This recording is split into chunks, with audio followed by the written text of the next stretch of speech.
All right. Hi, Mrs. Adams. Hi, how are you? I'm good. Thank you for coming in today.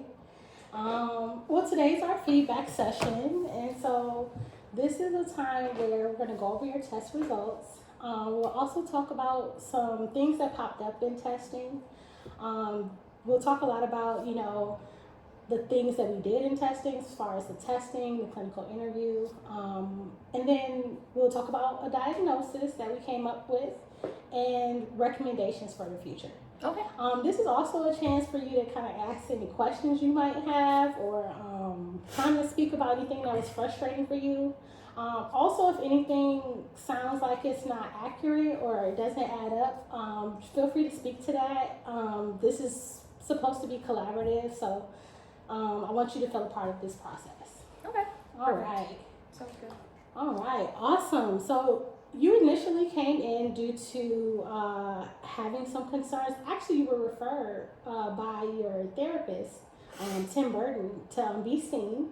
Some of the things that you guys wanted us to kind of investigate was, looking at if there was a personality disorder, which I thought was really interesting. You haven't had one before, so that was one of your concerns. You also want to know if your mood, if you had a mood disorder possibly, and then looking at ADHD. So those are some of the things that you kind of came in here with, and so throughout the clinical interview, I really got to know you and the kind of, just what life has been for you. So I won't necessarily go through everything in the clinical interview, but I will refer back to specific things that you stated. Okay. Okay. All right. So I kind of briefly, I'll talk about cognitive testing. Cognitive testing, we did a lot of the task-oriented things, and for the cognitive testing, it seems like you did really well. I mean, your cognitive testing overall really showed that you had really good thinking skills and that you were able to pay attention and to the task and follow directions. You gave a good amount of effort and speed. Your memory was great, and so that was consistent with all the cognitive testing. On every test, it's looking at reading, writing, math, and those kind of basic things. It seems that you scored within the superior range, anywhere from high average to superior. So that just shows that, and that's consistent with the clinical interview. That just shows that you were able to understand the task, do the task, and execute. So I think that's similar to what is you would have experienced in school with you being a valedictorian and everything. So that just goes to prove that I'm smart, right? Yeah, you are very smart. I mean, if you think about it like this, when you look at like people that's mostly your age and your same age group, you're on track to do what you're supposed to do, if not better. So you're exceeding expectations, so that's a good thing. That also has a lot. I'm going to refer back to that later, but that's just to kind of talk about cognitive testing. Now I want us to kind of talk about personality testing. We did a couple of tests for personality testing. Yeah, those were really long. Yeah, it was a lot, but I appreciate you for sticking in there with me. So for our personality testing, we saw, a lot of different things.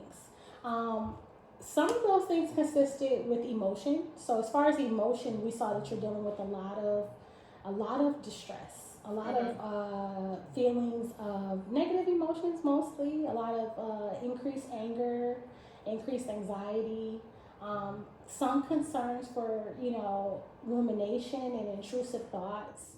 And so these were things that you didn't necessarily report outward, but considering some things you brought up in your past about you being bullied and about your family kind of dealing with discrimination, I looking at the test data, I wonder if it's something that you noticed yourself that you were experiencing. I mean, yeah, especially when bullies are coming at me left and right. That's obviously that I'm gonna get angry. Yeah. I mean, who wouldn't? Exactly. No, I think that that's fair, and I think that so emotionally, it seems like you're kind of having a hard time.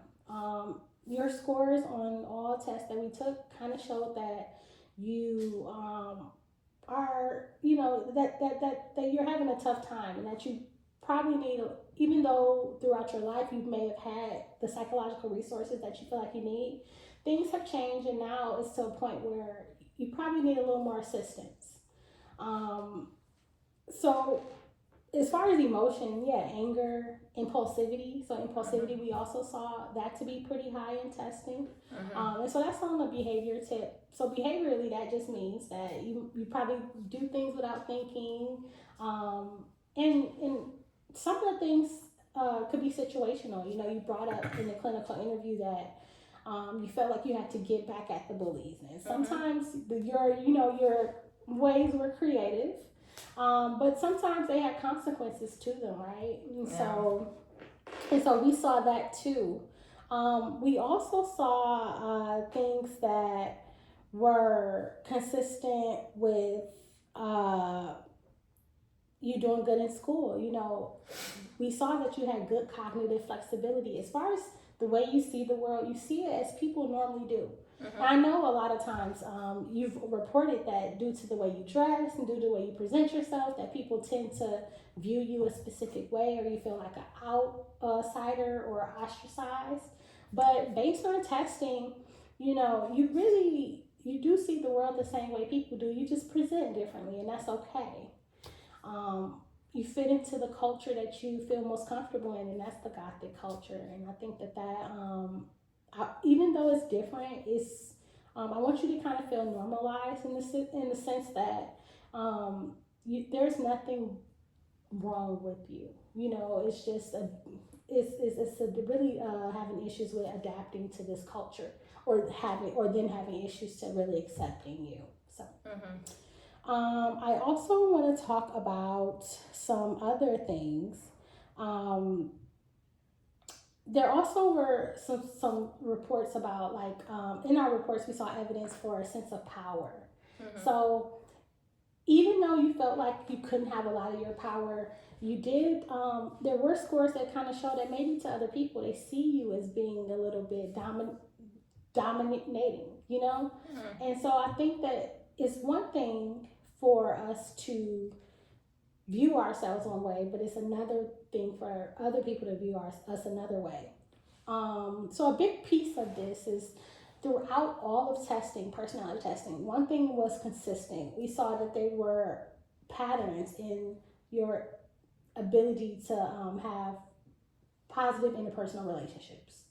Now, this is not necessarily something that is at fault to you, but it's something that we're kind of seeing, where you get in these relationships and it really, you're not feeling supported, you're not feeling, you know, safe, you feel that there's danger.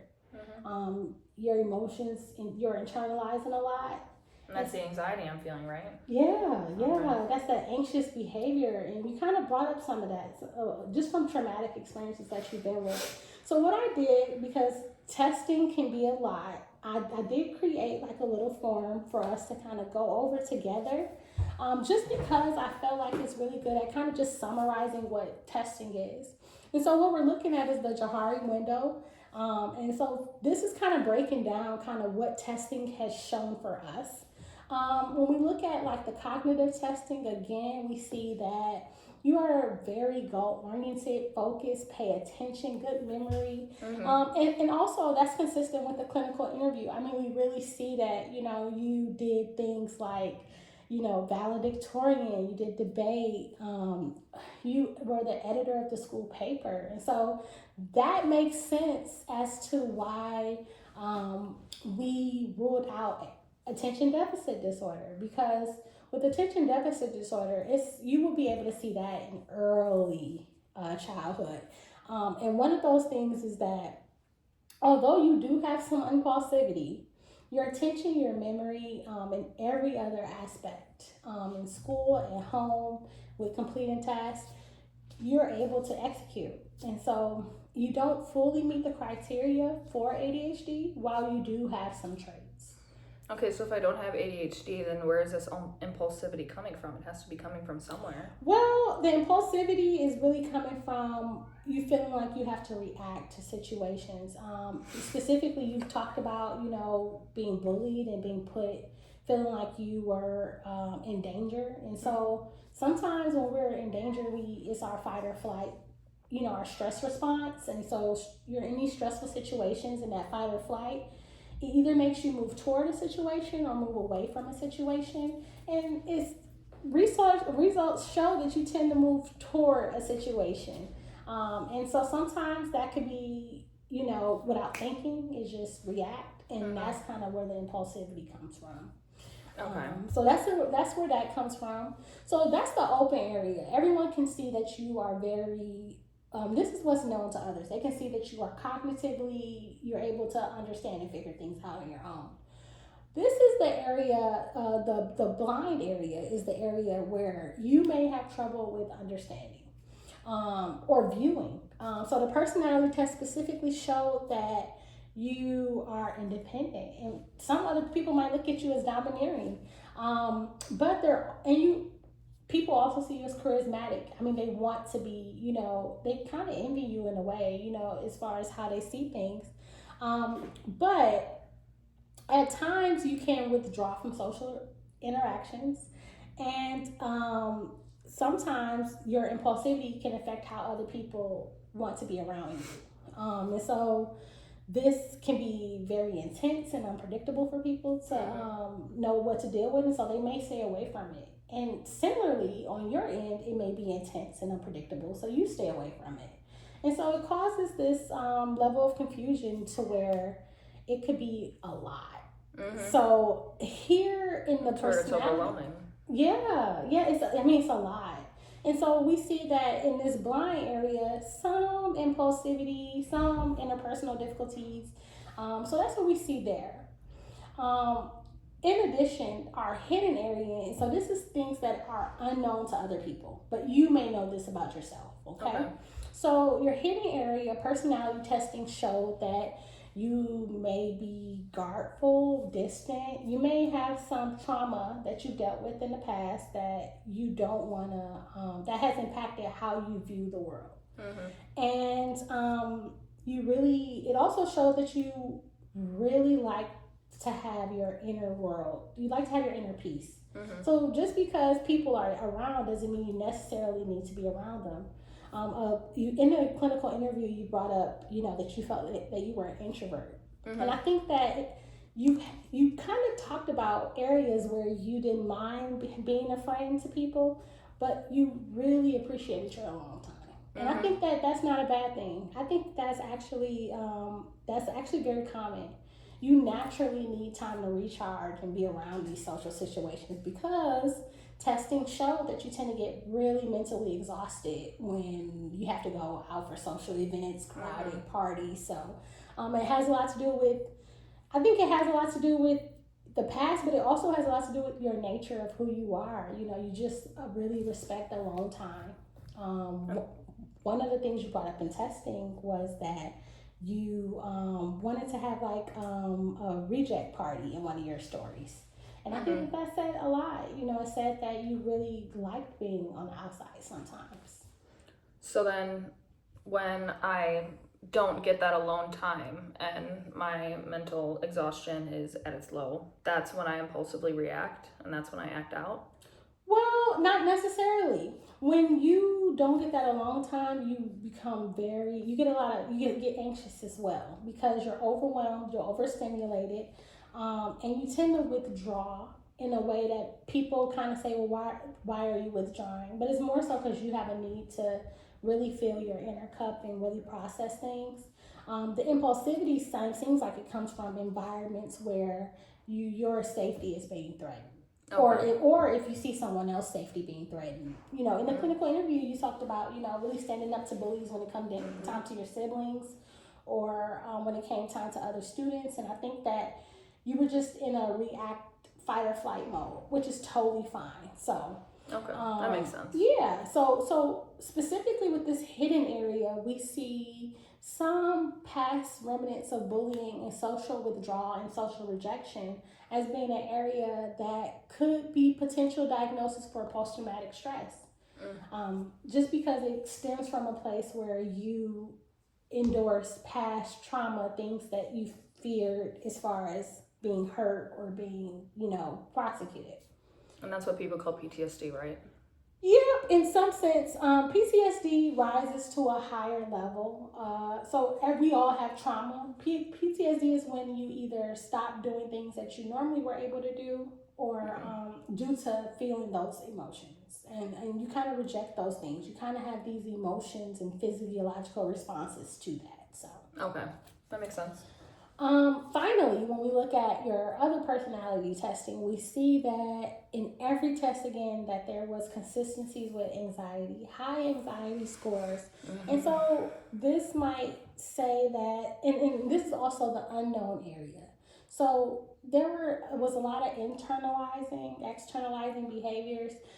This kind of showed that maybe you're unaware, maybe something's wrong, and you are unaware that you're having these emotions, but it can be very, very stressful. And so because we saw elevations on every test, we were able to say, okay, we think some anxiety is here. Okay. So now that we've went through a little bit what testing was saying, I'm going to let you talk about the diagnosis we end up landing on. Okay. Um, the diagnosis we ended up landing on was generalized anxiety disorder, okay? And we ended up landing on post-traumatic stress disorder. Okay.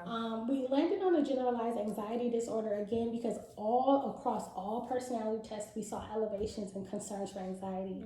This also includes a little bit of the clinical interview as well. Post-traumatic stress, we diagnosed you with this. Now, although you didn't have all of the physiological symptoms, your lived experiences, the things you reported, and the things that your therapist reported, your mom reported, and some things that popped up in testing made it feel like the experiences that you had a bigger impact on you than we might like to believe. So with understanding generalized anxiety disorder and post-traumatic stress, how are you feeling about hearing those diagnoses? What are your thoughts? I mean, in terms of generalized anxiety disorder, I definitely expected, that. Yeah, okay. I have so much anxiety and it's very apparent to me, so I think that was something that didn't come as a shock. Okay. But the PTSD is a little bit shocking. I think I always knew that something was going on, but I never knew what, and it feels good to get an answer at least.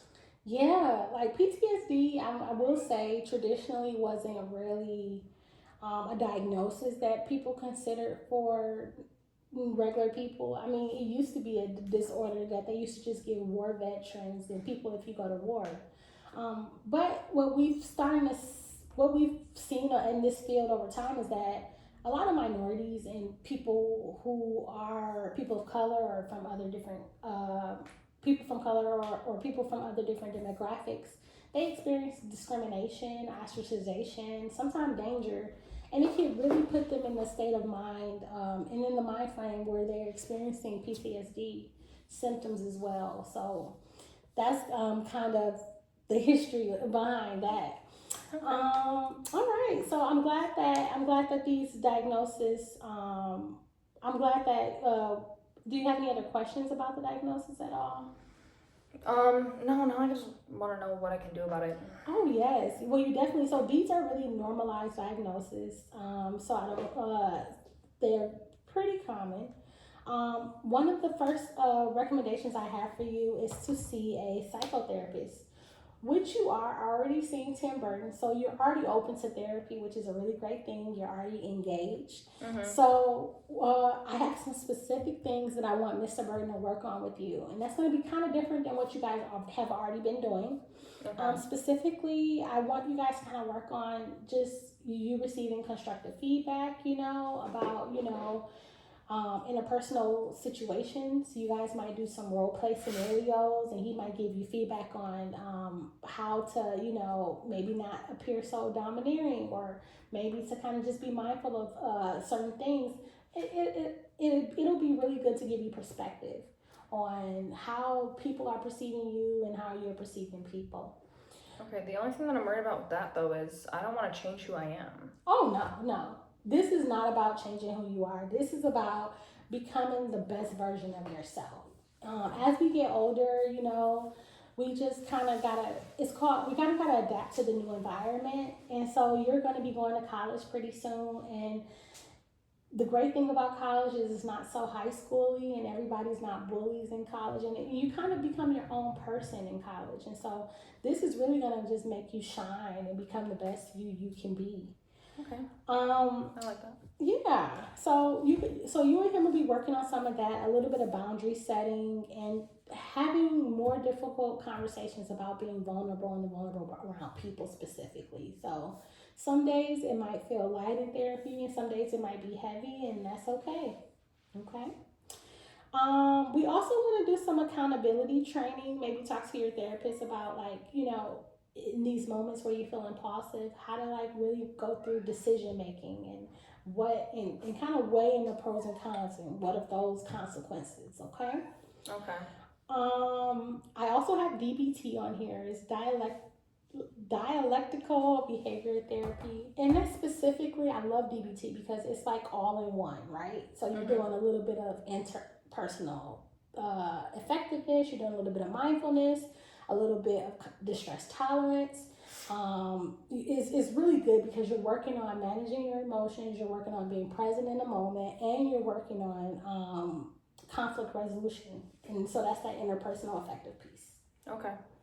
All right. Sounds scary, but it's a lot, but I'm telling you, you're gonna love it, and because it's gonna be really helpful. I lost my spot. Let me just find it. Okay, here it is. Okay. Here it is, right here. Okay. Medications. We right now you're not taking any medications. However, your anxiety rises to a level where I would say we have some concerns, and so we do think that it may be. And again, I say we, but testing show that maybe medication might be helpful to kind of help manage some of those symptoms. how is medication gonna help with that though? Yeah. Well, it looks like with your level of anxiety that therapy alone you may not get the full relief that you need from there. It seems like symptomatically, because anxiety has those physiological things, you get sweaty hands. Sometimes people get their stomach messed up or they feel like they have to throw up. But anxiety medication can help you bring the stress down a little bit more to where you can manage it. And then therapy is supposed to help with the coping strategies and help you kind of learn how to deal with those things. So it's kind of they're together. You should be feeling better. And hopefully, if you don't want to stay on medication forever, as time go on, you can kind of work on kind of dialing it back. But in this time, you're just dealing with a lot of distress, and I don't know if therapy alone can help minimize some of that distress.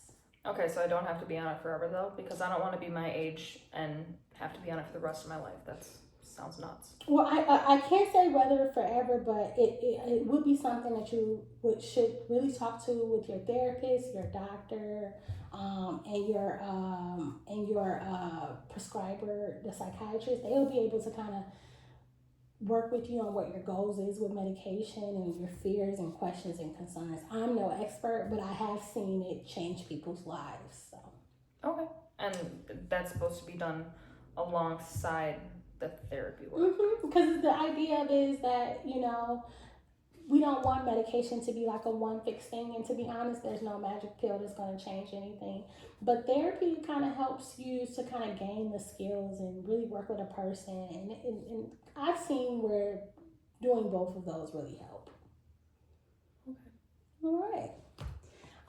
Finally, we're coming to the end. So, hobbies. I will say that I know that you like to have time alone and time to yourself, but at the same time, you like to be connected. And so I thought about video games and finding, communities of people who also like the isolation, but like the community to be a part of some kind of video game experiences. So I put some suggestions in here, very interactive, very fun. Sims, Among Us, Animal Crossing, these are some games to kind of help you understand, have that time to yourself, at the same time connect with others.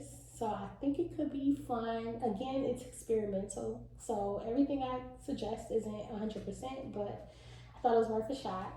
I think that's my best or my favorite one yet. Oh, okay. I thought you would like this one. I just want to throw it out there, and just as a cautionary thing,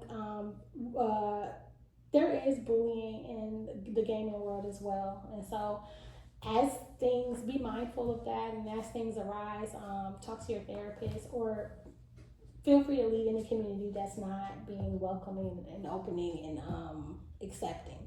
And that's a place that I could even practice Mm-hmm. the things I'm learning at therapy too. Yes, and without necessarily it being face to face, it could be just on a headset or whatever the kids are doing these days.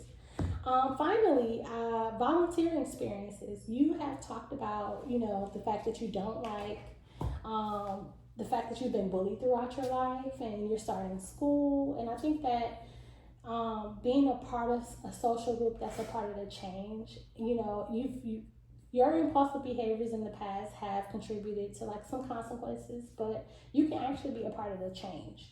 So I put in here some recommendations, maybe to look at some diversity and inclusion groups in college. Maybe start your own, because I feel like you can really speak to and be a support for others. That's a big thing for you, justice and doing, ensuring that everyone's treated fairly. And so a couple of reasons is because it builds lasting relationships, so that's to working on that. But it's also working on like building your identity and who you want to be in this world. And I think that that's so important. Opportunities to advocate for the community. So that's just a suggestion, but not a requirement. Just something I thought might be helpful. So consider some options.